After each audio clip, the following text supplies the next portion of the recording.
Now we're into chapter 5, which is over several topics, but one of them is inequalities. And with inequalities, we're going to start out by graphing them on a line graph, which I have drawn here already. And the whole purpose of this slide is just to show you. You remember when you were taught in 4th grade or whenever, if you have 4, you always want this thing because the alligator wants to eat the bigger number. I don't know if your teacher taught you that way, but in case you forgot the greater than and less than sign, think about it this way: that the alligator wants to eat the bigger number. I don't know if you forgot, but anyway, this is x is less than 2. Now it's only less than, okay? So it's going to be an open dot because 2 is not included, and then x is any number, every number that's less than 2. So use the open dot because 2 is not included. But this is x is less than or equal to 2. So use the closed dot and then draw it on the number line. Every single number below 2 is what this represents. When you do the IXL that I'm going to assign, I'm going to tell you this right now to save you a lot of frustration. It is IXL K.7, which I'm going to put in Google Classroom.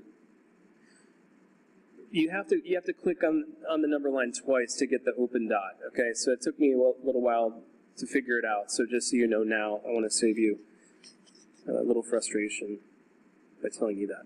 Now I'm going to show you an inequality which involves a two-step equation. And we're pros at this by now because we've been doing two-step equations. You do it the same way as you do it as if there were an equal sign there instead of an inequality sign, except if you divide a negative, only if you divide a negative does your inequality sign flip over. So now we've got negative 3x is less than 3.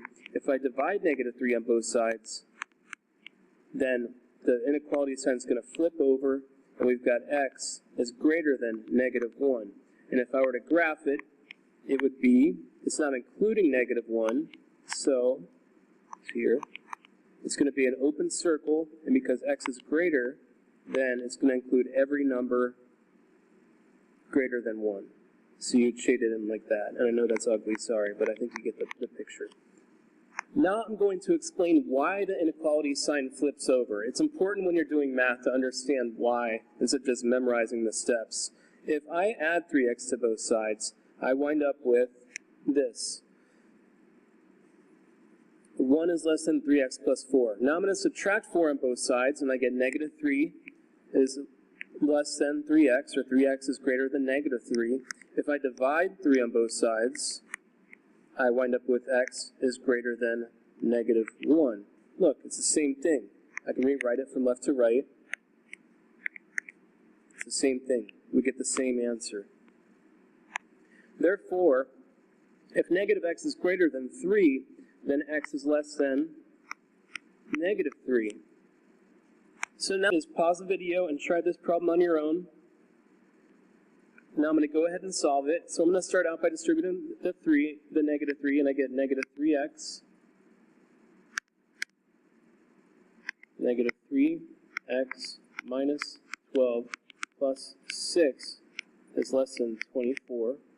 And then I wind up with, combine the negative 12 and the positive 6, and I get negative 3x minus 6 is equal to 24. I'm going to add the 6 to both sides. Sorry, it's less than. I keep making that mistake. Add 6 to both sides, I get negative 3x is less than 30. Divide the negative 3. Let me get rid of that. It's bugging me. There we go. Divide the negative 3 on both sides, and now the inequality flips over. So I've got x is greater than negative 10. And if I were to graph that on the number line, here's 0.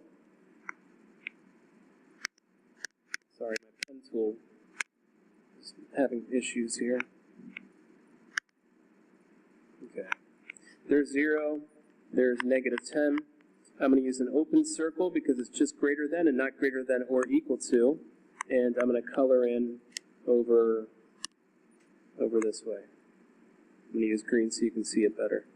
And this is going to be every value less than negative 10.